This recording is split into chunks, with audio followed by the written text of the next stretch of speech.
Welcome to the Bear Tiger podcast. This is episode, we think 16, 15, it's gone walkabouts, which we're going to try and get rectified. We did a podcast about the week after Charlie Hole won. It was one of our better ones. It was, yeah. Gone missing.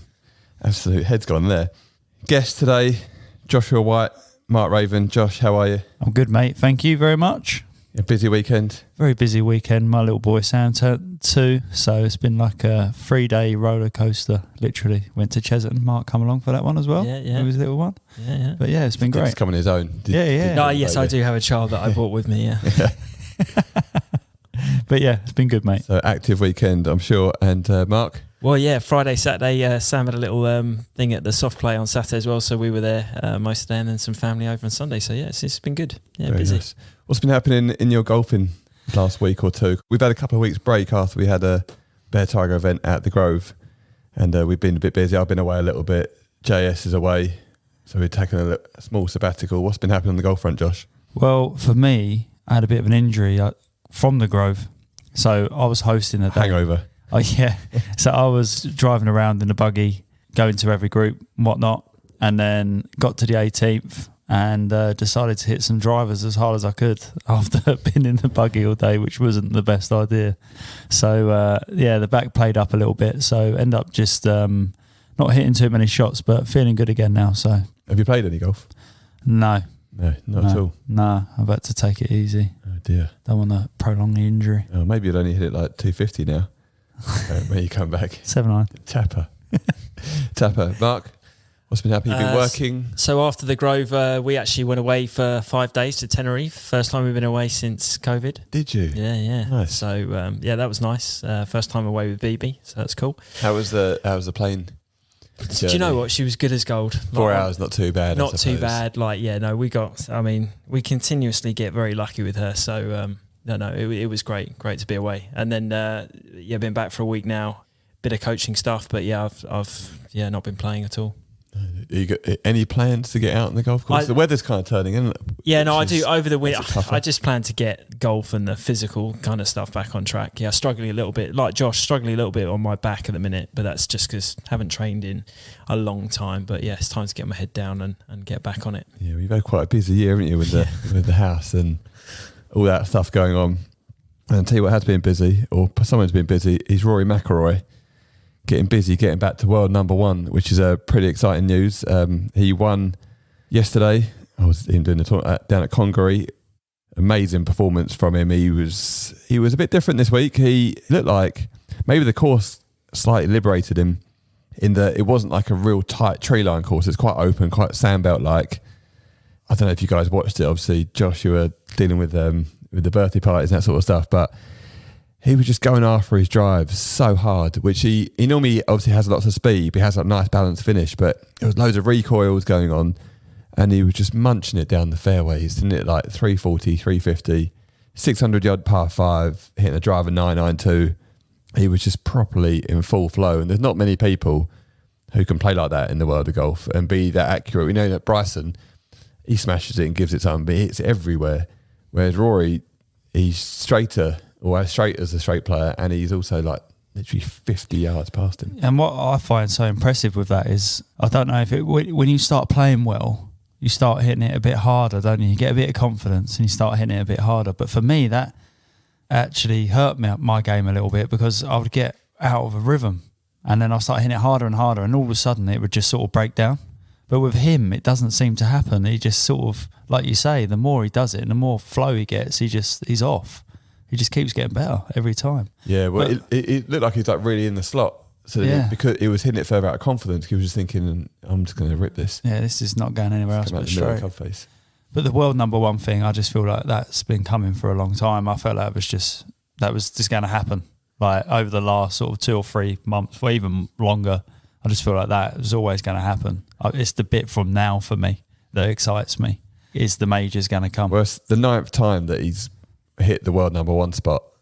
So there's something going on there. You know, that's not over like a 30-year period. You know, there's something, and the next stage for him is to hang on to that spot for a long time. He's obviously dipped in and out of it quite a bit. He's not really gone like 2 or 3 years where he's dominated that top spot. So I think that's the next, along with major championships, I think that's what he's got in his mind now. Yeah. Well, Greg's done it, hasn't he? Yeah, he's chasing Greg down. Yeah, that is going to be a big thing for him. I mean, also, I don't know what you think, Mark. I was done with Scottie Scheffler being world number one. He's a really nice guy and he's great and everything, but it was just like, it just didn't feel right. I was just about to say exactly that. Like, for some people being at world number one, it sort of dumbs down golf a bit for me. Like, sometimes it just doesn't feel right. And that's no disrespect to these guys who get there, because obviously phenomenal achievement and well deserved. But Rory back on top, golf feels right again to me. Like, I'm engaged with it slightly more. Like, he's at the top of the tree now, everyone's got to catch, or like you say, he's got to try and prolong that period now at the top. That is more exciting for me. Like, I'm more in tune with golf now. Whereas, like you say, Scottie Scheffler, and it's been moving around a bit, hasn't it, over the last sort of, let's say, 2 years. It's been moving around a fair amount. So yeah, this feels right. And I, like you say, I think Rory now, his main target has got to be holding on to that and trying to chip away. Unlikely he's ever going to beat Tiger's record, but he could start chipping away at, what, I don't know what the next best is. I don't have that stat available. Unfortunately, Slatey's not here. He'll be able to roll that off straight away. But that's kind of got to be the next goal, isn't it, really? Because as you say, he's 9 times he's come from, not number one to getting to number one. So let's see if he can hold it. It sort of feels like when people get to world number one, they sort of play a bit less. I don't know what that is. They sort of get there, and I don't know if they just don't play as much. Whereas don't now, see him as much. Yeah. Whereas I hope Rory now just keeps playing. I feel like he's been playing loads. I just hope he keeps that going. The system's changed a bit, isn't it? Because it used to be that you could, by not playing, you'd move up and so forth. I was chatting to Ollie Wilson.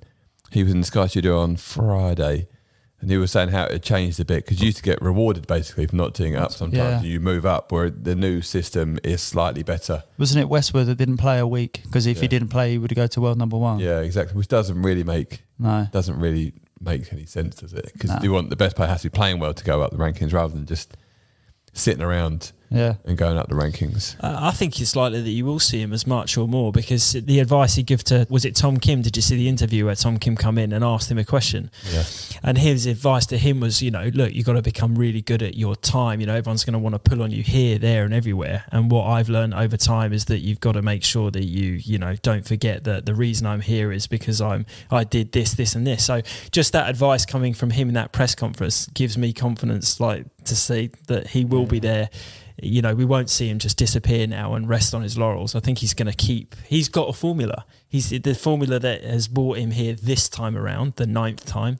It seems to be working best for him. He says he's the happiest he's ever been in playing golf. He's in love with the game. And I think, based on what he was saying in that interview and post-round interviews, I mean, it sounds like he's focused. Don't you think, though, like when he I was watching that video and that piece, and he said he's happiest he's ever been. When you're playing well, it's easy to be happy. One on one. I get it. Like, happy off the course, happy on the course. But if you're playing well, I actually think if you're happy on the course, you're happy off the course. Yeah, it's just it's still just a bit easier. Yeah, works both ways. I don't know if I'm being a bit sceptical there, but it's easy when you just gone to world number one and you've just bashed up another first class field to go, I'm really happy with life. So, I think a lot of us would be. But interesting talking about his time there. He has shifted his business focus off the course into he's got an investment fund and he's got a guy looking after that for him. He obviously has got some goals that he wants to reach financially. He did a podcast talking about how he wanted to get to a point where he had no sponsors, and he's just got basically his own businesses and so forth, and so he doesn't have to do any corporate days, and that's kind of almost paying himself really. Mm-hmm. And that's maybe a shift, because he's kind of taken himself out of the bracket of being another tour player who has sponsors and has corporate responsibilities and has to do days with different people. Like, in his, let's say his Nike contract, he may have to do, 12 days a year or 10 days or whatever it is. And he's trying to move it away so he can have all the time back to himself and have his money working for him. And that's maybe a part of his confidence, and also probably differentiates him from everyone else. That will be when he arrives at a golf course, because he likes to be quite unique and individual. Probably mentally that will make him feel like he's elevated a little bit himself, because he's not like everybody else. He'll turn up going, I'm not like you lot, and go and work for your money. My money works for me, and I just go and play golf. Yeah, you're right. I think I've never heard anyone voice that as a goal or a target. What a great idea as well. Like, it must be really hard for these guys, the guys at the top there, like you say, they're sponsors and their obligations to do this, that, and the other that we never hear about. Really, you never see. It is a grind, isn't it, for these guys that they have their time pulled from them. So yeah, what an amazing goal that would be to be totally sort of. I mean, obviously he's got loads of wedge already. He's got plenty. I was going to say this don't sound like an issue to me. But then I think you'll get used to a lifestyle. So you see all these players, you think how much money is enough, but they'll have to keep working to keep that money up. Yeah, but even way off the golf course. With these sponsor days and stuff like that, they still get to do things like that a lot of other people can't do. And it is a dream for a lot of people to go and do them things. So I think when you've got, say if you had however many millions in the bank and you've got another sponsor giving you bit more money, like Shane Lowry, for instance, he's one at Wentworth, he's gone and got boozed that night, and then he's got a golf day the first thing the next morning, and then he's got to fly from there to the next tournament.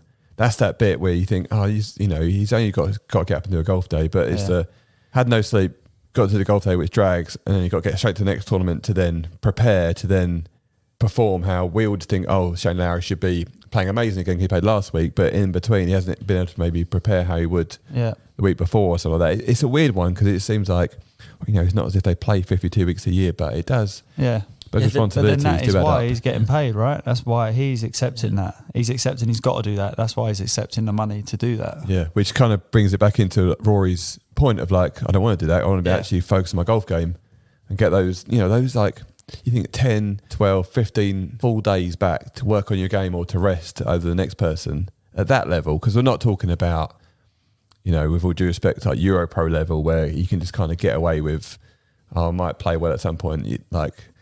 You're playing a tournament where you're at your peak of your powers and you've got John Rahm, who's at the peak of his powers, chasing you down. Those tiny little details. That might be that one day might be a difference. Yeah. And, that's what gets you to world number one. Because I think Rory, he's an investor in Whoop, right? Early investor. Yeah, very early, I think. Yeah. Yeah. And then there'll be a bunch of other stuff. So he's been quite smart with his investments over time. And but it is an odd one, isn't it? Like with all the LIV chat. Yeah, how much money is enough money? But it's like, well, you've got to take the money. There was chats yesterday talking about, Cam Smith going, was it 120 or 140? How much money do you actually need? But you can say that about any level. We all sit here, we all got a home, all got a car. Maybe got 2 cars in our family. We've got more than enough bedrooms. You've got the next person you got 3 people in the bedroom, don't have a car, and to walk to a bus stop thinking, look at those people. Why do they need all that money? They could spend the money on this. There's always a level of that sort of stuff. 100%. And it's a good point because I think Rory now finds himself in a category where the high net worth individuals that he's dealing with now are probably far greater than him. And not that it's a game to him, but to survive in that environment, or if you want to get involved in that environment, he's going to have to be able to talk not just about golf at the dinner table or on holiday with the families. He's going to have to be able to talk about business. And he probably knows a lot about business already. He's probably had to manage an awful lot of his journey or have a say in it. But to have investments, like you say, or to have funds or be involved in other companies, it's just going to give him more depth as an individual. And when golf, he might not want to be playing golf at this level forever. To have something else in the equation, like all of us really, if it's just golf, at some point it's going to go the wrong way, and you never know how quickly it's going to come back. Whereas if you've got other things in your life, it helps that if it just goes off a little bit, you say, okay, well, I'm going to pull the brakes on that. I'm just going to focus it. I've got something else and I'll come back to this. And then more often than not, it comes back to you quicker, doesn't it? Because you just get that mental break. You get to say, okay, I'm just going to focus on this. So I think it might bode well for him long term because he's got all these other things that he's got something else in his life rather than just I've got to hold on to this now. I'm world number one. I've got nothing else. I've made it. I've done it. So it all sounds pretty good. It sounds like it's well planned out for him to be in this position and now have something else to say, okay, well, this is great, but we're also moving towards this as well. So don't lose sight of that. Spent quite a bit of time with Tiger, kind of last winter, and there's probably those sort of chats and those sort of things that are coming out. He probably, like you said, as well as he's doing, he's probably looking at Tiger thinking, I'm nowhere near this guy. Yeah. Look at what he's doing and look at what he's done. And that is definitely all part of it. It's part of the process. So, if Tiger didn't have half of what he had, would he have performed in the way that he did? Maybe not. Was he able to just focus on his golf because he knew everything else was taken care of? We'll never know the answer, but it's likely. because Tiger seems to have never played for money, but he's never played for money because he's always had money. Yeah. So if he didn't have it, would he have been as good? We won't know, but I don't think he would have been as good because his sole focus wasn't. He was able to just get up and do what he wanted and be driven by that and not have any other distractions. So yeah, good luck to Rory. Hopefully he's okay with his hundreds of millions. Yeah, he'll be all right. Exactly. But game-wise, I thought he looked really good. His putting has been really good for a long time now. The work that he does with Brad Faxon seems to work for him. During the Tour Champs, it was probably the first time you heard them, how they worked on something technically, because he does lift the putter up a little bit on the way through, hits the ball quite high in the face at the bottom of the putter a little bit, which came up yesterday, but it didn't really affect him too much. You see that technical flaw. I don't know if it is a flaw, so maybe that's why he misses the odd short putt, but he was very good this week. The greens were absolutely fantastic. Jon Rahm, world number 5 now. He looked really good. Won recently in Spain, playing his home championship. I mean, what do you boys think about Jon Rahm's game?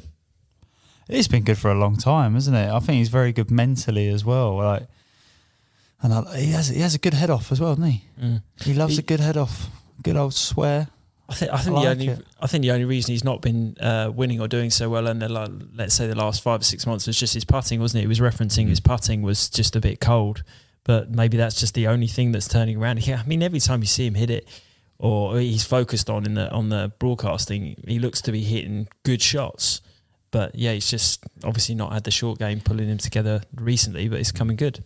It's hard. I can't see Jon Rahm as an old player like on the seniors tour. I don't know. I just don't know if his body will. The way he rips through it, he turns so hard through the ball. I feel like he's going to have.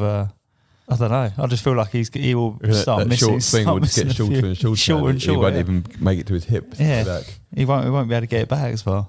But I like him. I like the way he plays. Yeah, he shot an amazing 62 on the Friday, which obviously he did putt well, and then on the Saturday his putting was shocking. He did. He was hitting putts a long way past, leaving the next putt he'll leave 6-7 feet short, and then I think he hit one putt was maybe about 40 feet, and let's say he left it 8 feet short. Was it his rhythm of his putting? Did it look off? It just doesn't look comfortable. Yeah, it looks like the rhythm's out, but it's almost as if he's mishitting it, so it looks like the rhythm's off. Yeah. He had a putt from about 40 feet, left it 8 feet short, and then he left that putt short, and he missed a hole from 10 feet, which he probably shouldn't do. Wasn't really threatening, and he just doesn't look comfortable. He missed a few short putts, and when someone misses a short putt and they stand back and look down the line because they've misread it, he's just not hitting great putts. But on the Friday, he was obviously on, but that's that piece in putting, which obviously skill always overrides technique. But if your technique's not quite right for whatever reason, it will come up. If you're not quite got your eye in that day, that will come up, and it just looked like he was mishitting putts slightly. There's a technical glitch in there. It's going to be very small, but there's a technical glitch in there which is just not good because the rest of his game. I mean, he's got a money short game. He's great around the greens. He drives it obviously fantastic. Although everyone talks about how well he drives it, he does drive it amazingly, but he does hit the odd bad drive. It's not just firing every single shot down the fairway. I mean, it's good, but he had a few instances where he had a reload once or twice this week. He hits it the same way, hits that little fade all the time. But in general, yeah, his game's all there. It's just that putting is not very good under pressure. Do you think? Yeah, I think maybe his attitude. He's quite an aggressive attitude, isn't he? And he has his head offs, but it's not through. Doesn't back off, does he? At any point, bit like a Tyrrell, almost needs it a little bit. Yeah, to get him fired up. He had a head off at some point last night, didn't he? Where I think something was kicking off in the crowd, and I saw him lose it. They pulled off him, but you saw him immediately. I think he missed it right, and he turned straight to the crowd, and I think there were a few expletives. Yeah, I think on the Friday it's number 15, which is it is drivable. Yeah. It wasn't drivable that day, but Rory was able to get there, and he was up, and Jon Rahm was up on the green, and Rory obviously just went after one and just tanked one down there, and it just ran onto the front, and then they had the camera, which was at the green, looking back down the hole, and Jon Rahm was there, putting his arms up. Yeah. What's going on? It'd be funny to know if he was doing it for banter or if he was actually annoyed with him. It only trickled on. That was a good hole, wasn't it, actually? Really good hole. That played really well over the 4 days. Like they moved the tees around a little bit, and because they have the trees on the left, and that blocks out. You've got it's not a simple draw it, drive. But then the green sits left to right. Yeah. Big old bunker. Makes it really tricky. So yeah, that was really good. But I think just Rory, world number one. Does this mean he's going to win majors next year? I hope so. It's just the one though, isn't it? I don't care about any other majors other than the Masters. Yeah, he's got to get across the line on the Masters, and that's it. And it's the one that suits him. Yeah, he's got to win. Yeah, he's got to. Yeah, that's it. He's just got to win. He came Simple second. As that. He came second this year, but he kind of backed into that. Like I know it was an amazing last round, 262, but he was never in the mix. No. Like even coming second, and Scheffler was completely in control. And even with Scheffler 4-putting the last hole, he was still. It was comfortable, wasn't it? If he tucks away the Masters in the next, let's say this 23, 24, then the floodgates, I think, open up again. Like the chances of more than 10 majors for Rory, opens up again. But honestly, I feel if he can't get that Masters under his belt, I think that's just an issue for him. He can probably get over that himself, but it's the pressure that everyone else puts on him. Or that week just becomes the bogey week, doesn't it? The longer it goes on, and it's not necessarily that in his mind, but it gets put on him, and I feel like then it becomes something. There's maybe an anxiety, or there's just something around him that week that until he gets it done, it's going to be very difficult for him there. So I think he needs to go in there being world number one. I think he's in that place now. He needs to go in there being world number one and own this space, because that's what he wanted it this week. You could tell, like, he's played it down a bit, but you could tell in his interview when he was all emotional, like, he just loves being world number one. Like, he loves the target being on his back, and he's done that off the course this year with all he's done with all the chat and kind of leading from the front with the LIV chat and so forth. But I think that's really helped him. Yeah, like it has really helped him. Because a lot of his rivals have gone away from him. So now on the PGA Tour... He's saying that the PGA Tour is shit now. I'm saying for Rory that he's now walking... He loves walking around with that bounciness. He loves being the boy, doesn't he? Like how he is. Bouncy walk. Now he's like more of the man. That he's not... His rivals are not there with him as much now, if you know what I mean. So he feels like he is the main man now on the PGA Tour and obviously the world now. Yeah, he's taken that mantle and he's now playing well. And I think maybe this time is when he goes to Augusta world number one, he can take that pressure on, as Tiger used to. He was that happy to rock up world number one, target behind his back and perform. Yeah. Whereas maybe before it was a bit more, he might win because he sneaks under the radar. Not that Rory goes around under the radar anywhere, but more so with his own game. Whereas now I think he'd almost prefer to be world number one and win rather than to just... Yeah. I mean, but this time last year, he was outside top world 15. He was maybe 14th or 15th. Yeah. This time a year ago. So he's really turned it around. But I feel like he lost that cocky, arrogant side of him, which I feel like you need to be a really good golfer at times. Like, it's not a bad thing. It's just the way, like, he will answer questions sometimes, like, a little bit. Like, something that was a good shot, he'd be like, yeah, it was good, that, wasn't it? But, like something like that. It was just, I felt like he lost that a little bit. And then now in his interviews, that's starting to come back. Well, and you can see on the course as well, the way he speaks to Harry. It's Harry, isn't it? It's Caddy, yeah. The conversations there and even the body language, the facial expressions are very different over the last, since I'd say Tour Champs, I've been looking at how that relationship works. And Rory is now, it doesn't look like two friends now that are out and they're sort of umming and ahhing type thing. Rory knows what he's doing. He's the boss. It's a proper solid conversation. There's no, like I said, there's no umming or ahhing, or he looks like there's emotion involved or this. It just looks like he knows what he's all about. He's ticking those boxes and he just pulls the trigger, and his chest is out. He's a couple of inches taller. Like him and his team look like they are working in the direction that they knew that they were trying to get to, and it's now in full flow. That's how I see it from just the stuff that you can see on TV. Obviously, I'm not involved on any level. I don't know anything from the inside, but you can tell a lot from body language, facial expression, etc., etc. And I think that all just looks way more professional now. Yeah, definitely. But maybe they didn't have a plan in place before. They got to world number one and that was it. It was just like, we'll just keep doing that. The goal is to get to world number one a lot. Yeah. You hear quite a few players saying, John Rahm spoke about that as well. Yeah.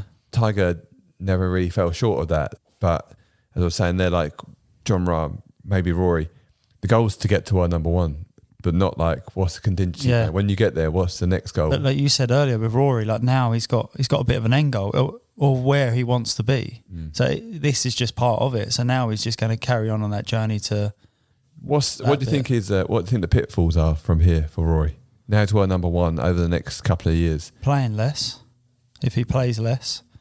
Well, it goes off like counts his money and stuff. Yeah. I think he's done such a great job for the PGA Tour in trying to stabilise it versus LIV. I think getting dragged into anything, let's say 23 season now or whatever we're in, getting dragged into anything further with the LIV stuff. I think you've drawn your line in the sand. Everyone knows where you stand. You're world number one. You know, I think getting dragged into anything that might be coming from LIV, any sort of silly games or court cases, or that could be an issue, because now he is the poster boy. He's put his name down as, listen, you know, I'm happy to get stuck in. I just hope that there's nothing silly that goes on next year. You know, PGA Tour versus LIV. I see that might be a slight thing that could get in the way. So you think it might go over the hill? So it's doing good now, but it could become too much. Yeah, I think he's nailed it, and it's really helped him to get to this point. But I hope that the PGA Tour don't rest anything coming from LIV next or whatever the court cases, because I know there's a delay on it all, that they don't rely on Rory to fight all the battles. Like either the other players get involved, or they just protect him somewhat because he's done all the hard work to this point. The only pitfall I can really see, like I think family's good. Like, I don't know whether they're planning to have another kid. Maybe if there's another kid involved, that's probably next now, that could change things slightly. Yeah. But by the sounds of things, he's got one eye on the future, like with his, like you say, his investments. That may be the thing. They might be saying, we want to try for another one, bigger family, want to spend bit more time with them. So I need those 12 days back, as you say. Yeah. So he's probably got one eye on the future anyway. He's got a plan. So like Josh said, like maybe there wasn't a plan before, but now there is. And other than the LIV responsibilities from the PGA Tour, I can't see many other things. From a technical standpoint, as we already know, is his putting. As long as his putting carries on as it is, he'll always do. His wedge play has been the big revelation this year in his game. The technical side of it, that's true. Of all the other stuff, his wedge play that's been the big change. He hits it pin high a lot. It doesn't look like he's not as diggy as he used to be. He's shadowed it out of touch, so obviously a bit of a softer ball flight. Not as much spin as before. Although when we were doing the commentary and Ollie Wilson was in the studio with Sarah Sturck and myself, and we were talking about bigging up Rory's wedge play, and he's got like 110 yards into this one hole, and we're giving it all the big one, and he must have missed the green by like 15 yards. a massive chunky pull. Oh no! But around that, it was actually really good because he's got a really good short game. His short game, I always say this, his short game is so underrated. It's so good, and his bunker play. Yeah, really good. Seriously good. Yeah, I mean, Rory very rarely regresses though, does he? He's just had areas of his game that needed to improve, like when they were highlighted, like wedge play and putting, things like that. When he's dealt with a lot of those things now, and as you say, his package is far greater than what it was in other times he's made it to world number one. He doesn't often regress. So again, regression obviously people see lulls in their performance, but I can't see his game regressing. Like, you know what? His game's not changed very much, has it? He had that one stint where he got dragged in, like everybody did in the world of golf, of trying to hit it far, and it regressed a little bit then, and he recognised it, and he went, "That's not me." Oddly enough, I think he's gotten longer again, but in his own way, not via chasing the other way. I think just from playing better and probably tweaking the equipment and getting more and more confident, not down the route of trying to smash it, because he knew that was in there. But around that, his game's not really changed very much over the years. I mean, so he had that thing where he went and got advice from Butch, and then he worked with Pete Carroll for a little while, which was, from chatting to his dad, it was a bit more about his wedge play, but he was always going to go back to Michael Bannon. Now he's back with Michael Bannon, and he seems very settled. So he's kind of gone through that, done that searchy thing, which most professionals do at some point, and it's not lasted very long. And then he's just gone, actually, I'm just going to stick with my first coach and then just keep playing. Which is, we've seen quite a lot of players not do that. I've done it myself included. No, I've not been anywhere near Rory's level, but you see a lot of professionals leave the coach because they want something new, and then bounce through a bunch of coaches, and then you're almost in no man's land. And that hasn't happened with him. And another person for that I think has done well is Jordan Spieth. Jordan Spieth has gone through a real lull, or like it was amazing, world number one, and then dropped off, and he was gone for a while, like proper gone, like just missing cuts. And he just stuck with his coach, and he worked it back. And okay, he's not world number one like he was, but he just decided that if I stick with my formula, I will have ups and downs, but experience will get me to where I need to go and be better. Yeah, he's definitely seemed to weather that storm, hasn't he? He's coming out the back end of that now, and it's looking good. And again, Ricky Fowler's started to play all right again, hasn't he? He's gone back to Butch. Yeah. So again, he's had a real tough time. Yeah, Butch Harmon stopped travelling, only resides in Vegas. He had to go see him there, so he moved. I can't think of what Ricky Fowler's other coach was who he moved to. Obviously had a bit of a lean couple of years, started to play better again, but he's recently gone back to Butch Harmon again. I mean, the Harmon seem to have the magic touch. Yeah. Both of them. They, Brooks and DJ have migrated away from, say, Claude. Brooks then gone back to Claude and then won on the LIV Tour. Yeah. Recently. They seem to have the Midas touch. Sometimes the grass isn't always greener, is it? Like you say, we all go through these phases where you just... In a bid to try and find something better, you start to search, and sometimes you take a side road that you never, wasn't the right one, and you come back to, It's a funny thing, isn't it? Especially with working on your game. Sometimes you think, I'm not really progressing, or I'm working with somebody that's not really going that great.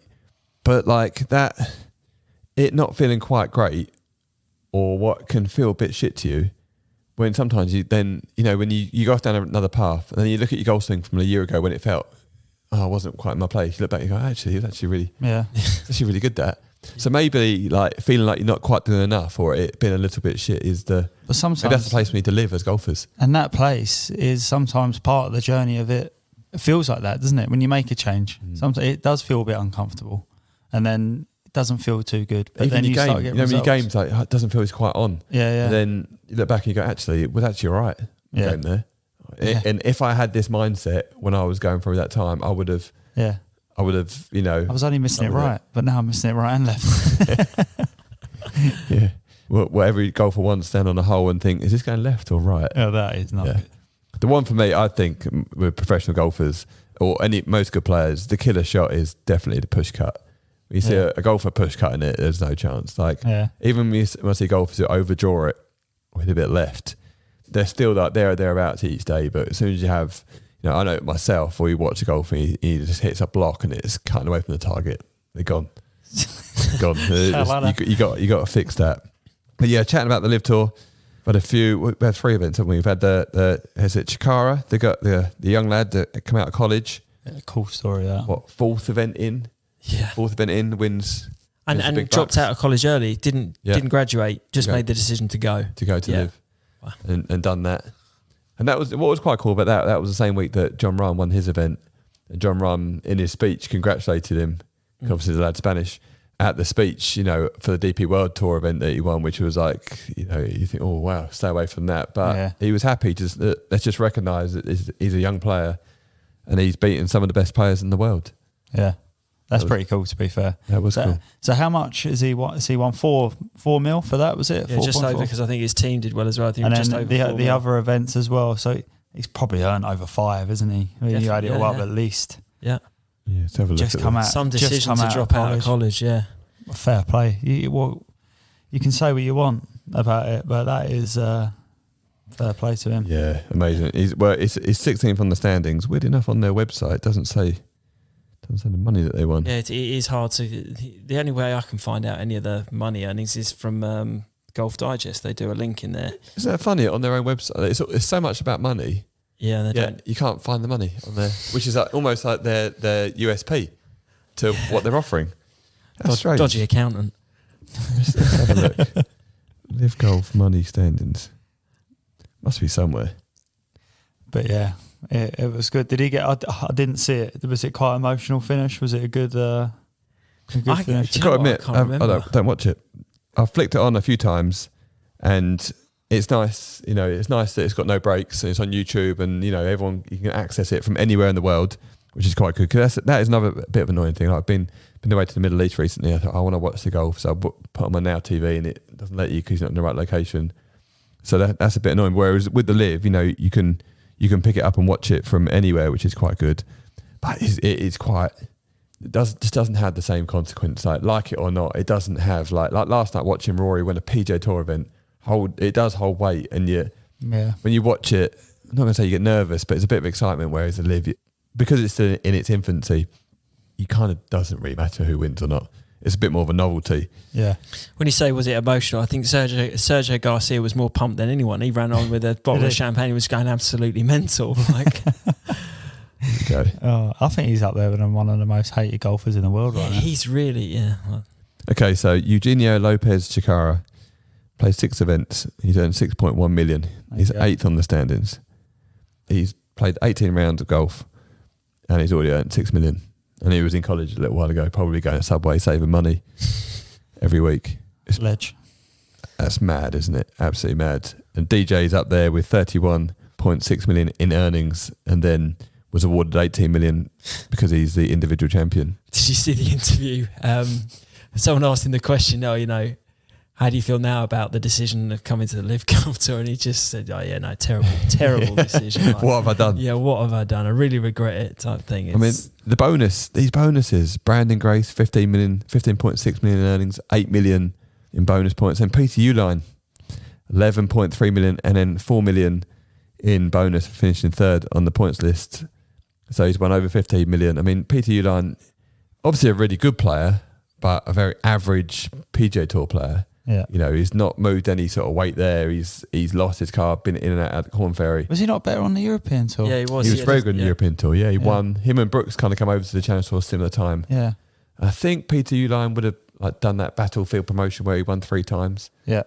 And then, won on the European Tour and he was really good. Then obviously, being a Yankee, he's going to migrate back to the PGA Tour, but it's not quite happened for him there. His talent has been way out there and his performance has not matched the talent. And then he's kind of got this little bit of a revival by going to LIV. Maybe because he maybe built the PGA Tour up in his head too much and couldn't operate. Yeah. And now he's gone over there and he's just slipped straight back into being in contention a bunch and, and he's one of the more prominent players. Some people will play better for different things though, right? Like some people, like on the PGA Tour, want to, like you say, play better purely for the heritage or for the events, for the history.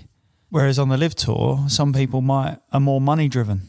Yeah. So they'll play better for them reasons. So maybe he's a bit more. For sure. But maybe it's interesting because obviously when we grew up, getting to the European Tour was always like that would be a great thing to do. I want to play on the European Tour, and I was able to get there, which was fine. And then when I had some injuries and dropped off and then got back to playing an event, it always seemed like quite a big deal.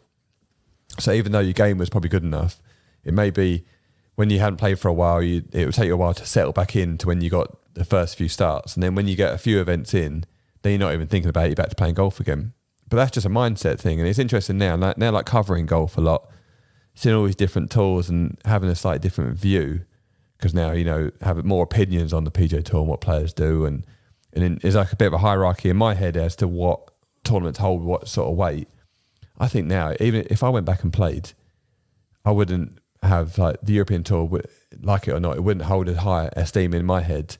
And I think I'd feel more relaxed because I would think, actually there's bigger fish to fry here. Yeah. And other stuff, which is odd because, there was times when I got invites back into European Tour events. This is a massive opportunity.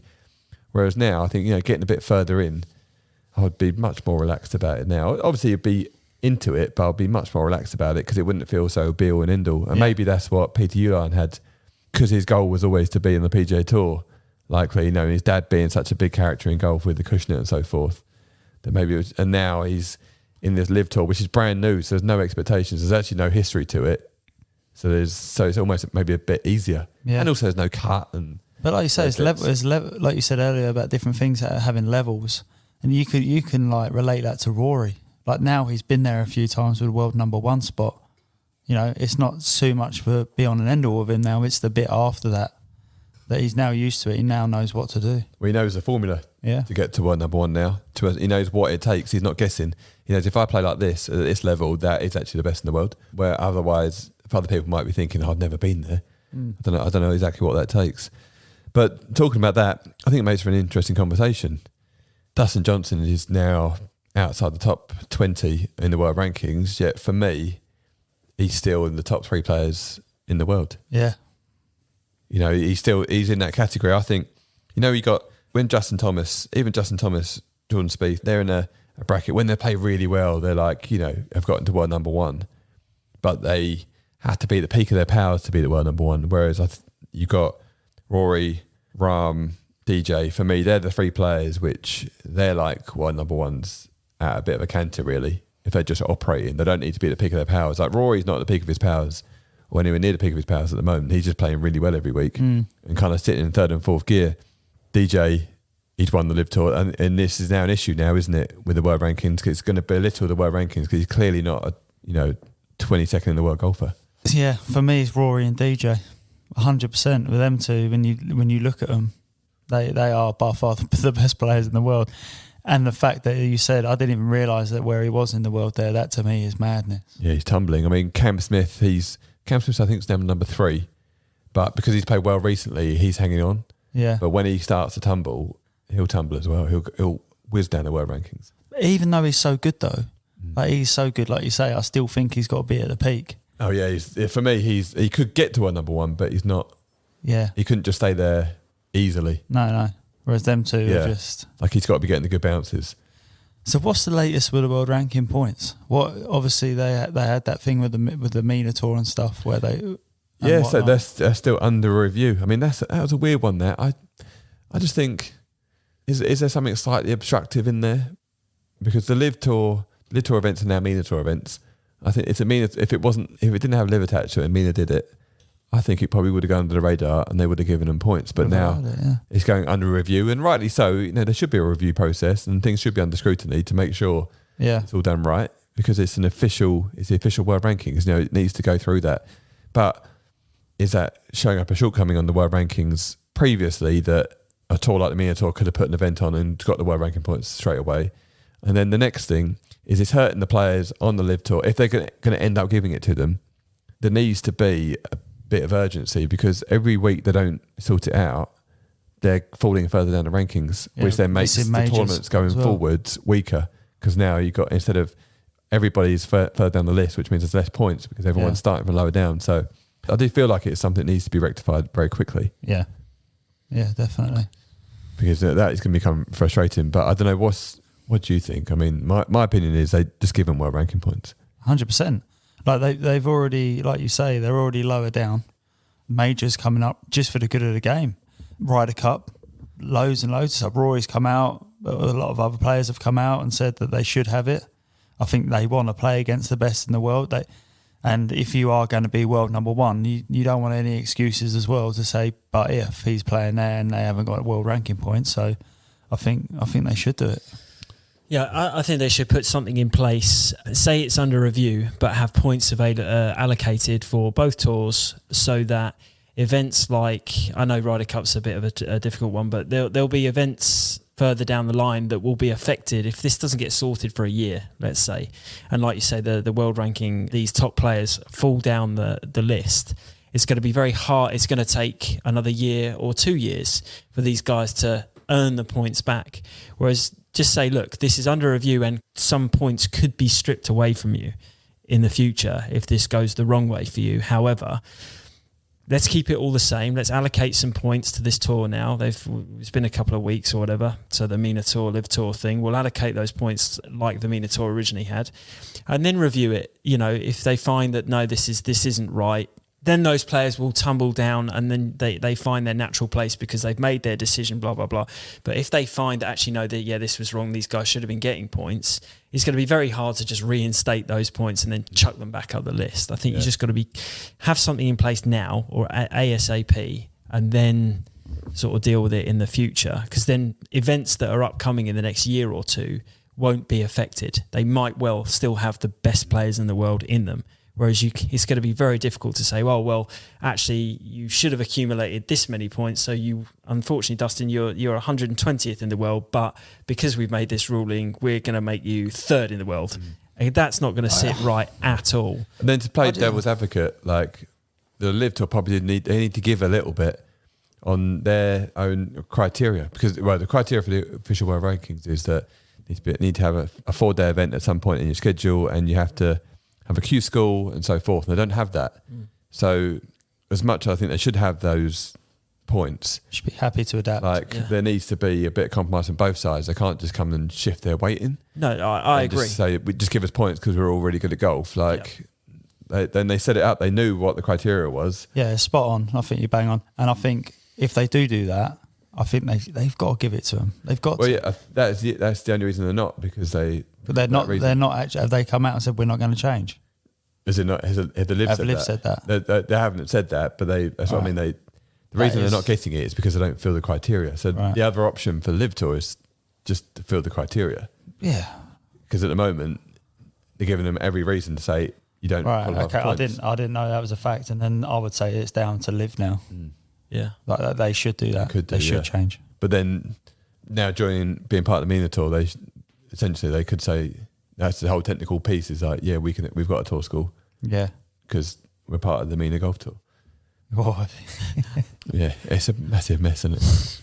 It is, yeah. There's a lot of logistics around it, isn't there? They've got to then do the world ranking system say, right, well, there has to be a Q school for 2023 and it has to be active, now, and when you'll only get the points allocated once that qualifying school is, taken place and you've allocated X amount of players and they're actually seen on your tour. That's going to take months. Well, or it could not. Yeah, it's just an urgency. It just needs to be like, they just need to make a decision.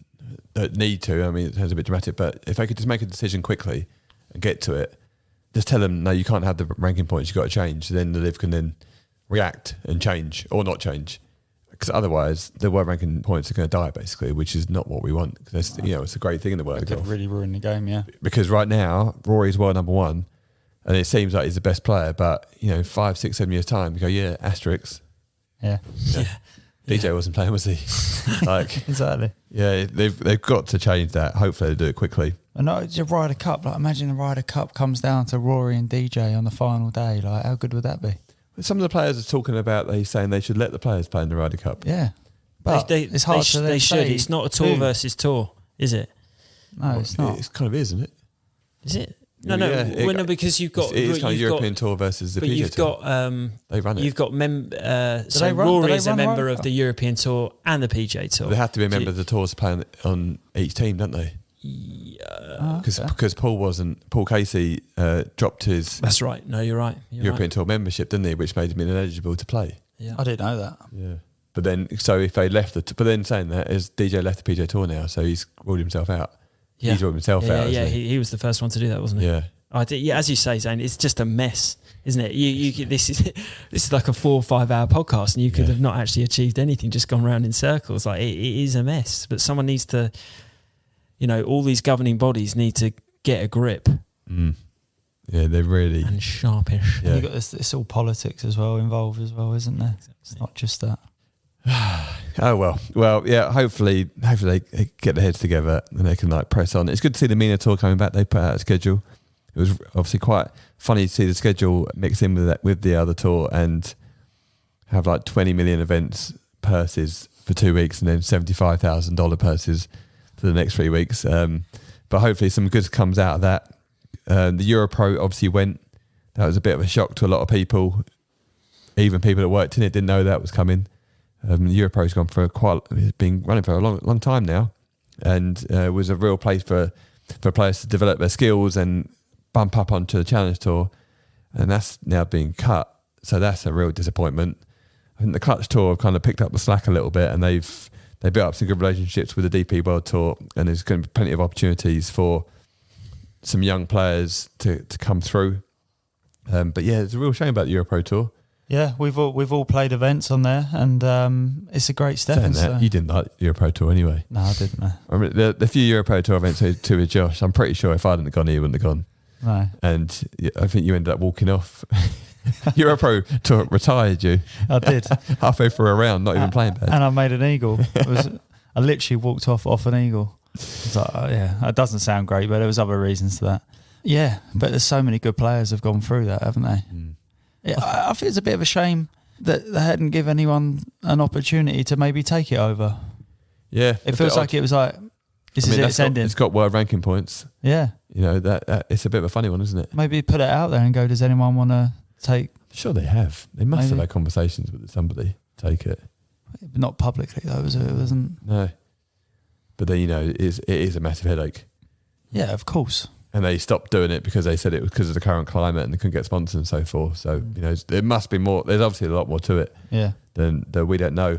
But talking of that kind of brings us back to the DP World Tour. So Yannick Paul, he won this week. He's coached by Shohin Nakjavani, who's quite an interesting kind of online-based coach, really. He works, and he's, worked with a couple of tour players now. He worked with Darren Clark when he had some wins online, and then he works with Yannick Paul. I'm sure he does a bit of work with him in person as well, but does a lot of it online, which is a bit of a new age thing, now winning on the DP World Tour. Richard Mansell thought this week was going to be the week where he was going to get it done, and he had a bit of a shocker last round again. That's a couple of times now he's got himself in the mix and not quite got it done. Just looking for his name here. I think JS is probably going to sideline him now, isn't he? He's got to. Yeah. But do you know they do them interviews through the round. Mm-hmm. Like on the last day, I don't think I'll do one of them if I was in contention. When was the last one he did of that? Was that at Dunhill? No, he did one. I'm pretty sure he did one in the last round. I remember switching it on. It might have been. I'm pretty sure it was the last round. Okay, 74 in the last round, 3 over par. But them interviews, when you're talking, how's it all going and stuff? Just head down, like exactly. Last day, jog on, Tim. Yeah, like I'm getting this done. Yeah, you need a bit of that. Yeah, I mean, he shot a 61 on. Well, he shot a 61 on Saturday in the third round, which is our old adage of like trying to follow up that round with another good round is really difficult. We saw John Rahm struggle with that this week. He was able to scrap it round in 70 after shooting at 62. Yeah. And then shooting at 61, which is amazing, but it does, for some reason, the expectation changes. It's just a hard thing to do. Funny you say that. That was one of the questions that got asked to him. How do you follow up a good round? Did he say, I've not got a clue? Because he doesn't. Depending on what hole it was, he probably not like this. Yeah, but do you know what I mean? It's early on in his round, and he probably wasn't even thinking about that. Yeah. Like, you don't need these outside variables coming more into your head when you're trying to win a golf But tournament. is that the modern world? Because I reckon 10 years ago, I think it was like you wouldn't go on social media, during the week of playing a tournament. Whereas now, you learn that this is a part of life now, and I'm going to be on it, And then now in round interviews, which yes, again, 10 years ago would have been like, everyone would have scoffed at it. It shouldn't happen. But where the DP World Tour are now, they've got to do these sort of things to make it a bit more interesting. It's kind of like if you watch the DP World Tour. That's probably one USP that it's got over the other tours. You get to hear from the players in the last round. They do a good job of it. That's something he's got to just deal with, right? There's no point in hiding away from it because then you would get stressed as Incy's coming towards you and you're playing quite well. You like try not to make eye contact with her and looking away, and then it's still in your head. Whereas going like, I've got an answer, I'm going to go out. Yeah, I remember like back in the day, I remember being a bit nervous about like doing speeches at tournaments. Like when I was younger, and it gets in your head because you're playing. And you think I'm going to have to do a speech later, and then you worry about your speech and you still got 6 holes to play. And then I was kind of taught like, why don't you just write out your speech beforehand?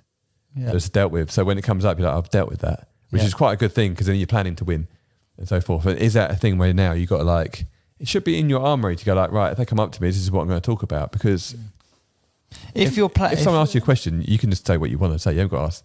You actually haven't got to answer what the media journalists ask you. You can talk about whatever you want. You got the platform. I get that. And it's a great way of dealing with it. About your totally Cocoa agree. Pops or something. Yeah. How many Weet-Bix you had? How do you feel about following up a good round on the back of a good round? Yeah, my Cocoa Pops this morning. I really like them, yeah. Do you think that the modern day player now, 10 years ago, they weren't eating properly, they weren't training properly, probably longer than that, actually, to be honest, whereas now they all are, and they've all got their coaches, this and that. Do you think the modern day player is media trained as well? Yeah, I'd say so more, yeah. Definitely. It's got to be part of your armory, as you say. If you are not, you're giving something up. Yeah. For multiple reasons. One, it'll put you off during the round. If you get approached, deal with it, you get nervous. The other part is your own profile and your marketability is a massive piece, because like it or not, I think people are okay now with saying like, yes, I play golf to win, but like it's a business, I do it for money. Yeah. And then from the viewer experience, I think it's, it's a bit of a requirement, really, isn't it, to be able to share your thoughts? Because it's got it's part of building the game now. It's the modern game for it to evolve and carry on. I think the younger people now have got so many more phone in their hand for longer. You're gonna want that. Players have got to do that to grow the game. It's just funny to think, though, isn't it? When, all those years ago when we were all focused on trying to get to the top and we were, seeing a physio or a trainer or whatever, but now these guys will genuinely be sitting down and saying, right, well, I also need to get some media training and I need to get a handle on my social media. Like, it's just mad. Yeah. Mad. The full like team experience. Yeah. God, golf must be so expensive now if you're trying to climb the ladder. Like, you talk about building a team, like young guy that's trying to get there. Yeah. It's because it's not acceptable that you can just get by because you're a pretty good player now. No. Those are pretty good players. It's Get to a certain level, wouldn't you? You'd be able to. Yeah. Like Euro Pro now, it's pretty cheap. But if, you know what, even like with Euro Pro, if you really dumb it back, you'll almost be better off getting like 20 of your mates saying, right, let's all just chuck 400 quid in. We'll play local and then do that. Because you think, like, on the Euro Pro, to be fair, you need to finish 15th out of 164 players to get your money back. Yeah. It makes no sense financially, which is obviously why, a lot of people run out of money and then it doesn't. Plus the hotels and dinners and whatnot. And it's like a long week, isn't it? So your expenses for a week are probably 700 quid now, at least. And then you finish 15th, you work 700 quid and you've done your whole week and you come away with absolutely nothing. Yeah. You'd be better off saying, look, there's 20 of us, let's all chuck in 300 quid, there's 6 grand. Let's go and play for that, and we'll just do like 2 days, and we won't have to drive, up north if you live in the south, or vice versa. And like it or not, it'll be mad competitive. Yeah, you'd be nervous like playing with your pals and having putts for that sort of money. It's just the opportunity. It's just the ladder, isn't it? You're never going to move up a ladder. You're a step. That's the only thing. The opportunities that you wouldn't get. The Challenge Tour or not. I've been out in Dubai recently. They've started this mini tour called a bit of a get-together called the Bedrock Pro Series. So there's a guy called Khalid. He runs this thing called the Lions Den down at the Els Club, Tuesdays, Thursdays, and then they have the Lions Den on the Fridays. It's money games, really. And as a winter practice, that, for me, is so much better than what I would have been told a winter practice would have been 10 years ago, which was go somewhere in Spain and hit balls. Yeah. Take it easy. Casamani practice was great back in the but day. then we had our little games in the afternoons. And to be fair, we had a great group of guys. We probably had eight of us. That's what it's about. Exactly. That's how you get better away from. Yeah. You go and hit balls, but go away with your coach and hit balls. Rebuilding your swing every winter on the range. Yeah, exactly. Yeah. The winter rebuild, it's, I don't know. Even as a coach, they want to help people improve their swings, but the mindset of a winter rebuild that your game is broke and it needs fixing is awful. Whereas to go and have money games, because I know all professional golfers, you guys will attest, you can go to a tournament and have a putt to get a bigger check that week, sometimes 1,000, sometimes 20,000, 40,000, these guys now for millions of dollars. But if you put 500 quid or 100 quid on on a money game with your pals and you get to the last, if you miss that putt and lose your money that you've forked out of your own pocket, you're pissed off. And pros hate losing their own money. They're happy to go and play for someone else's money. And I missed that putt, but I've still earned this week. Go and put your own 300, 400, 500 quid in. You don't have to knuckle down and learn. And then you do it once or twice and you quite quickly work out a way of, right, I'm not fucking doing that again. That's even worse when you're losing it to a mate as well, or guys that you know really well, because it doesn't just stop at the 100 quid or whatever. It carries on for the rest of the day. The hand over. Exactly. Yeah. And then it becomes a thing. So it's definitely, for any pros during the winter, just go and get with your pals and just keep competitive. That's definitely the way. This whole rebuild thing, which I don't think it really exists. You should be trying to improve your game non-stop. And it still needs to work under pressure at some point, doesn't it?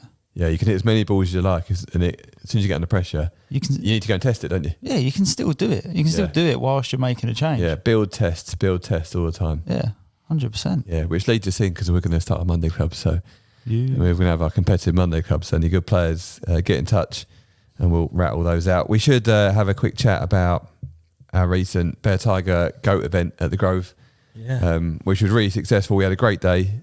Mark did an amazing job with all the finer touches. Got there nice and early. Everyone had their pour drinks and all the golf carts, and the display table was all set out really well, and the feedback was really good. How did you think the day went, Mark? I thought it was great. Yeah, obviously I was there from start to finish. First of all, the venue, the Grove, was brilliant. Really, really helpful. it's set up. I mean, it sets up perfectly for the type of thing that we want to be trying to deliver, like long term as a community for our community. Golf course was mega. But yeah, no, I thought it was brilliant, like from start to finish. It was the first time I'd come to meet a lot of the GOAT members and some of the GOAT members who had not already met each other. It was a good meeting of people. And the people were great. Like, you never quite know, do you, if you speak to people via email or through social media or any of the interactions we've had up before that point. It was just nice to see everyone in a room together. And it was nice to see that it actually worked as well. Yeah. There were good people there for the right reason. I felt like we'd created a good environment that sort of assisted all of that. But it was just great to see good people come together, like-minded people that were all keen to get something great out of the day. And then, and I think fortunately for us, we were able to provide a lot of sort of different things going on throughout the day. There was plenty of action out on the course and stuff going, pre-round, post-round. There was just a lot going on. It was a good energy. I mean, just for anyone who's like new to the podcast or new to the Bear Tiger Club project, the GOAT members, they're limited to 450, of which we're building that up at the moment. There's about 60 or 70 now. It's a bit more expensive for them to get in. I think it's now maybe $6,000 for a membership. And there's extra benefits they get, and that's a bit of a closer network, very much like-minded people. Then the Bear memberships are $250, and that's more of a community-based one, which is a bit more entry-level and also a bit wider, maybe for people just starting out the game and trying to work their way of where to go, where do I get coaching, where do I get my clubs, who do I play with. And there's lots of more benefits coming for those from JL and Titleist are our first partners, and we're working on those more. We're going to have Bear meetups. So just to give a tiny bit of background, this event at the Grove we had 60 players, and we just tried to run a day which Josh, myself, Mark, Ollie Ross, Jasmine Crossfield have all been in golf and like taken little pieces from all different golf days that we've seen and put that into our own golf day to create a bit of vibe, a bit of music on some of the tees. We had our own cocktail. Can anyone know what the actual cocktail was? I know it tasted really good. It was called the Paw Claw. The Paw Claw, which is essentially the logo. Yeah. That was on the first tee. Jazz was, even though she does a lot more than make cocktails and be the bar lady. She was putting those together for the players, and they went down an absolute treat. Those, annoyingly, I was having to get like a mocktail because I was working that night. I didn't want to be going on the screen all boozed up. But yeah, great day. We had music out there on different tees and different sponsors, which was really cool. And we did an auction afterwards. We raised some money for the Black Heart Foundation. Here we go. So it's the Paw Claw cocktail with cranberry juice, 200 millilitres of cranberry juice, 200 millilitres of ginger ale, 100 mils of vodka, and then 3/4 ice. Get on that. It goes down very, very easily. People were suitably lubricated without getting they were without getting too messy. But yeah, just a lot of like-minded people who love golf in the same room playing in a golf event the way they want to play it. There was a bit of music on some speakers. Some people were taking it very seriously. We joined up with, it was a bit, I think we were playing quite quickly, and the group in front has slowed up a little bit. So we ended up playing like an 8-ball for the last couple of holes, which that 8-ball going down 18 was pretty cool. Yeah, kind of get away with that at the Grove. We wouldn't have wanted to do it like all the way around, but to do it in the last couple of holes, that was good fun. And we're going to create many more. Josh and I did a little clinic beforehand. Yeah, we did. We've done quite a few, right? So we didn't really talk about it too much. We just sort of let it flow a little bit, and then hadn't really hit many shots. And then Zane basically just asked me to strike one. Was the first thing that he told me to do. So I'm like, all right, okay. So now I'm over the shot. I'm like, I've just got to strike it. So I was like, okay. I don't normally actually think about that. It's something I've never really thought about, is actually just try and strike the ball. So everything just sort of went out of my head a little bit. I was like, okay. Don't duff it. So I just hit it like this real low punch shot. Rocket. It was windy as well, wasn't it? I bet you're glad I put you on the left side of the range rather than the right. Yeah, it was good. But no, it was great. It was great to help people take something from what we said. I was quite lucky to go around with Sparksy, James Sparks, doing the photography. He was in the buggy with me as I was going around making sure everything was going well and talking to other people in other groups. And it was nice to normally play and you just take the good stuff and all the good moments and stuff from your own group. But I got to get that from every group, which was great. Just go out there and see everyone having a great time. And then, people talking about the stuff we spoke about, saying how it's helped their game on the day and stuff like that. So that was really nice. Yeah. It was nice to hear as well some of the feedback, like people are watching the stuff, that the content that we put out, they are listening to the podcast, they're into it, which is, so it's satisfying from this side to get something back from your community saying, this is we're into it. It's cool. So it's nice to be able to provide, these events, the podcast, the content, and know that it's being engaged with, which is it's exciting for us as a group. Yeah, it's really good because it's part of what we've been talking about and trying to build up for a while. I think last week, obviously the Bear memberships have been on sale for a little while. And last week, the Bear members got together and organised their own meetup on the Discord, which was a pretty cool start to it. I hope that will happen more and more. People communicating together through the Discord platform. We'll try and evolve that into our own app. But at the moment, going into the Discord, interacting with other members, talking about golf in general, and then where they play, and then one of the guys put up about, I've got a tee time, does anyone want to come and join? And it's it's really great that's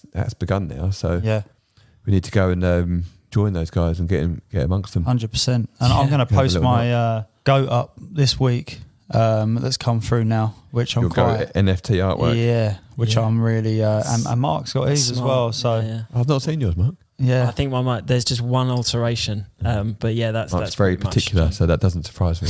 But I'm going to I'll stick mine up for everyone to see, and Josh has got a very special one, obviously, because he was involved in the artwork, so he really does have a one of one. Very, very good. Yeah, amazing, really good. So more to come from that. I think we've covered most things for this week.